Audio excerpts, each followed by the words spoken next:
लिखती हूँ इस कलम से कुछ पंक्तियाँ, लिखती हूँ इस कलम से कुछ पंक्तियाँ उन शहीदों के नाम जो मर मिटे वतन पे बिना जारी किए फरमान।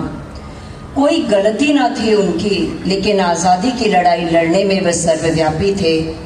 कल का आगाज जड़ना था तो किसी को तो फांसी पे चढ़ना था, तो किसी को तो फांसी पे चढ़ना था। आज़ादी का शब्द लिखा उन्होंने अपने लहू से और मिट गए वतन के लिए खुशी खुशी से। उनकी रूह में देशभक्ति थी जिसकी गूंज पूरे भारत देश ने सुनी थी। नाम में उनके जोश था, दिल में आक्रोश था। देशभक्ति की खातिर हुए लहूलुहान, जान देकर अपने वो जारी कर गए यह फरमान। देशभक्ति की खातिर हम हुए कुर्बान, हम हुए कुर्बान, हम हुए कुर्बान। चौधरी चरण सिंह विश्वविद्यालय मेरठ के इस प्रांगण में मौजूद सम्माननीय कार्यपरिषद सदस्य, शिक्षकगण, अधिकारीगण, मेरे प्रिय विद्यार्थियों, प्रेस एंड मीडिया, मैं आप सभी को 78 स्वतंत्रता दिवस की हार्दिक शुभकामनाएं देती हूँ। मैं आज देश की आज़ादी की जंग में जिन्होंने योगदान दिया, बलिदान दिया, त्याग किया, तपस्या की, उन सभी को आदरपूर्वक नमन करती हूँ, उनका अभिनंदन करती हूँ। हम चौधरी चरण सिंह विश्वविद्यालय परिवार की ओर से स्वतंत्रता संग्राम के उन सभी सेनानियों को श्रद्धा सुमन अर्पित करते हैं जिन्होंने देश की स्वतंत्रता के लिए अपना सब कुछ इस देश पर न्यौछावर कर दिया। यह दिन हम सबके लिए गौरवपूर्ण और पावन है। अनेकों स्वतंत्रता सेनानियों ने भारत की आज़ादी के लिए आखिरी सांस तक संघर्ष किया। उनके इस बलिदान को एक महान उत्सव और समारोह के रूप में हमें अपने दिल में बसाना चाहिए। यह मुश्किल से मिली आज़ादी की अहमियत हमें समझनी होगी और इस देश को प्रगतिशील बनाए रखने का आज हमें प्रण लेना होगा। आज़ादी का सही अर्थ है विकास के पथ पर आगे बढ़कर देश और समाज की ऐसी दिशा देना जिससे हमारे देश की संस्कृति की सौंधी खुशबू चारों तरफ फैल सके। भारत एक ऐसा देश है जिसने दुनिया को आयुर्वेद, योगा और ध्यान से स्वस्थ जीवन प्राप्त करने और आंतरिक शांति प्राप्त करने का अर्थ दिया है, जो हम सभी प्रत्यक्ष रूप से देख रहे हैं। हमारी युवा शक्ति शिक्षा से अभिप्रेरित है। भारत के सर्वप्रथम राष्ट्रपति राधाकृष्णन जी ने कहा था, शिक्षा का अंतिम उत्पाद एक मुक्त रचनात्मक मानव होना चाहिए जो ऐतिहासिक परिस्थितियों और प्राकृतिक आपदाओं के विरुद्ध लड़ाई लड़ सके। युवा शक्ति और सकारात्मक ऊर्जा का उपयोग विज्ञान, तकनीकी और शिक्षा और अनुसंधान के क्षेत्र को विकसित कराना है तो हमारा देश विश्व गुरु ही नहीं अपितु विश्व का निर्माण करने वाला विश्वकर्मा के रूप में भी जाना जाएगा। हम देश के कल्याण में अपना अहम योगदान दें। भारतीय नागरिक के रूप में हर दिन हमें एक मजबूत, शांतिपूर्ण और सक्रिय समुदाय का निर्माण करें। जब हम स्वतंत्रता दिवस समारोह मनाते हैं तो वास्तव में हम एक महान लोकतंत्र के नागरिक होने का उत्सव भी मनाते हैं। हम में से हर एक की एक अलग पहचान है। जाति, पंथ, भाषा और क्षेत्र के अलावा हमारी अपनी परिवार, अपने कार्य क्षेत्र से जुड़ी भी एक पहचान होती है, लेकिन हमारी एक पहचान ऐसी है जो इन सबसे ऊपर है और वह पहचान है भारत का नागरिक होना। हम सभी समान रूप से इस महान देश के नागरिक हैं। हम सबको समान अवसर और अधिकार उपलब्ध हैं तथा हमारे कर्तव्य भी समान हैं। स्वतंत्रता दिवस हमारे लिए अपने इतिहास को पुनः जुड़ने का एक अवसर भी देता है। यह हमारे वर्तमान का आकलन करने और भविष्य की राह बनाने के बारे में भी चिंतन करने का अवसर देता है। आज हम देख रहे हैं कि भारत ने न केवल विश्व मंच पर अपनी यथोचित स्थान बनाए हैं बल्कि अंतर्राष्ट्रीय व्यवस्था में भी अपनी प्रतिष्ठा को बहुत बढ़ाया है। भारत पूरी दुनिया में विकास के लक्ष्यों और मानवीय सहयोग को बढ़ावा देने में महत्वपूर्ण भूमिका निभा रहा है। भारत ने अंतर्राष्ट्रीय मंचों पर अग्रणी स्थान बनाया है। आपने देखा ही है G20 की अध्यक्षता भी हम लोगों ने संभाली है, thus providing leadership for 1.45 billion people with multicultural, multi-language and multi-religious backgrounds is indeed a core competence of our nation. Our technological competence and value systems with civilizational heritage are highly respected by the world community today. हमारे देश ने नए संकल्पों के साथ अमृतकाल में प्रवेश किया है। हम भारत को वर्ष 2047 तक एक विकसित राष्ट्र बनाने की दिशा में आगे बढ़ रहे हैं। आइए हम सभी अपने संवैधानिक मूल कर्तव्यों को निभाने का संकल्प लें तथा व्यक्तिगत और सामूहिक गतिविधियों के सभी क्षेत्रों में उत्कर्ष की ओर बढ़ने का सतत प्रयास करें ताकि हमारा देश निरंतर उन्नति करते हुए कर्मठता तथा उपलब्धियों की ऊंचाइयों को हासिल करे। India is entering an exciting but also uniquely challenging phase in the history. Transformational objectives of Viksit Bharat. India is well on the path of becoming one of the two largest economies in the world by 2047.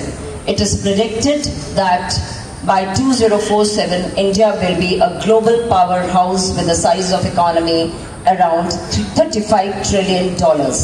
I believe India could be a model of inclusive, sustainable prosperity. The country must continue to focus on build skills for the 21st century, thus empowering the youth and catering most employment opportunities. Harness the potential of young people and women. Develop the sectors of tomorrow. Be a leader in tech. Seize the opportunities of green revolution by increasing renewable energy capacity and reducing carbon emissions. Building world-class infrastructure in both rural and urban. Developing 3-4 global champions in every sector and boosting indigenous industry and innovation. Becoming self-reliant in defense and space sectors, thus enhancing India's role in the world. Efforts with foreign R&D organizations and bringing Indian institutions among the top 100 globally. शिक्षा सामाजिक सशक्तिकरण का सबसे प्रभावी माध्यम है. Dear students, fortunately after independence we have come a long way in the field of education and moved towards a knowledge society. As a result of the vision of our academicians and the policies and actions of successive governments.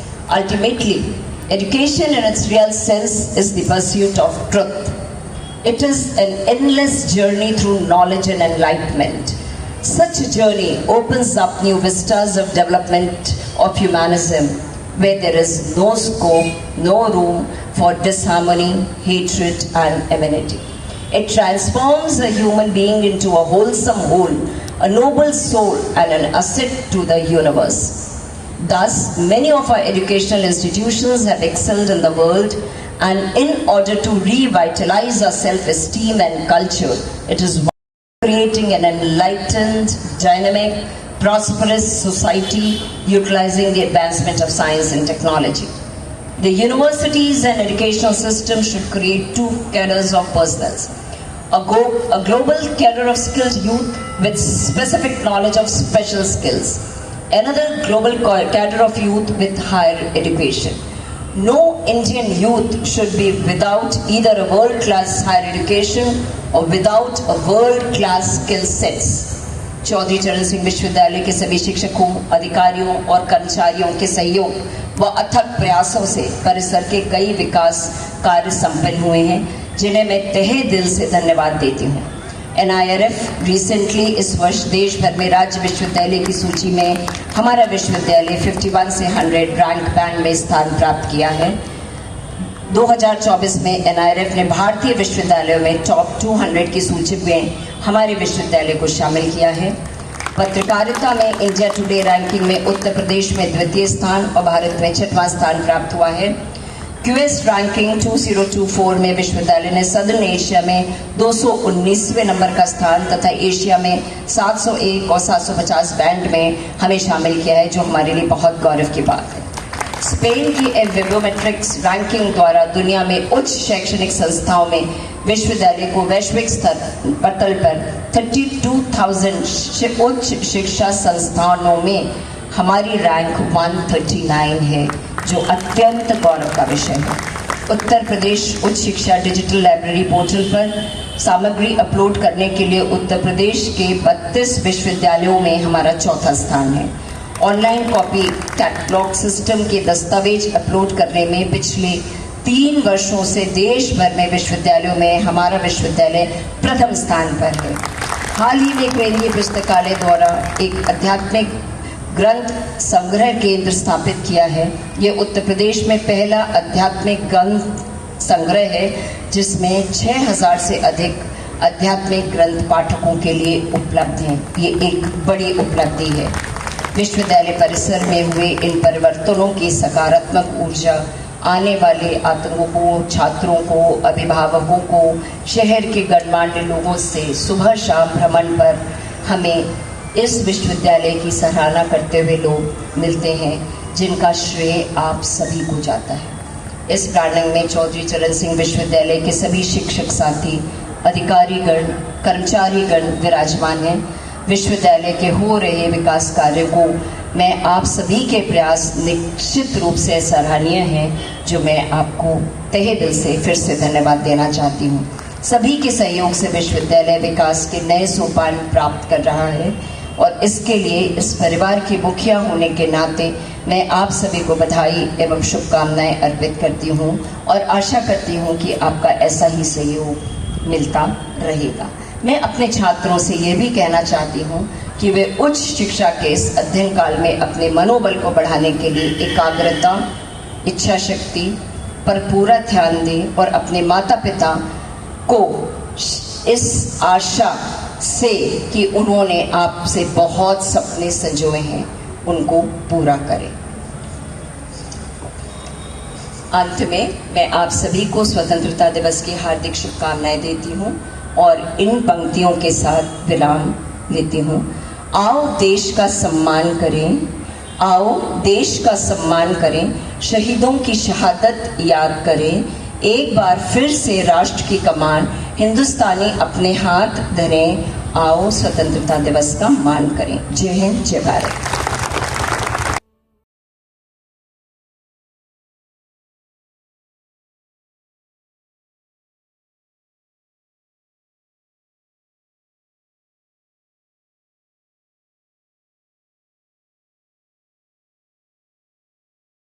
वतन वतन मेरे आबाद रहे तू, मैं जहाँ रहूँ जहाँ मैं याद रहे तू, मैं जहाँ रहूँ जहाँ मैं याद रहे तू। ऐ वतन मेरे वतन, ऐ वतन मेरे वतन।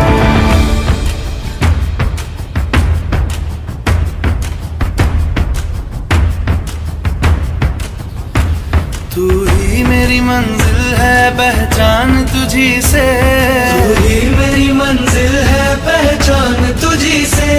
पहुँचूं मैं जहाँ भी मेरी बुनियाद रहे तू, पहुँचूं मैं जहाँ भी मेरी बुनियाद रहे तू। ऐ वतन वतन मेरे आबाद रहे तू, मैं जहाँ रहूँ जहाँ मैं याद रहे तू। ऐ वतन मेरे वतन, ऐ वतन मेरे वतन।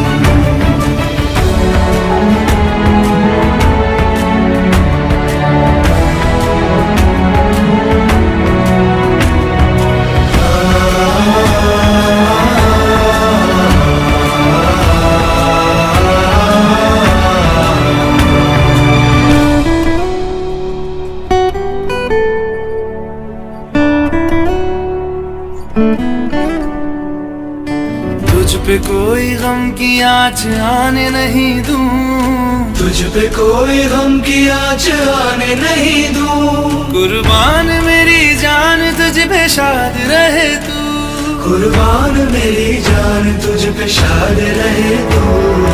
ऐ वतन वतन मेरे आबाद रहे तू, मैं जहाँ रहूँ जहाँ मैं याद रहे तू। ऐ वतन ऐ वतन मेरे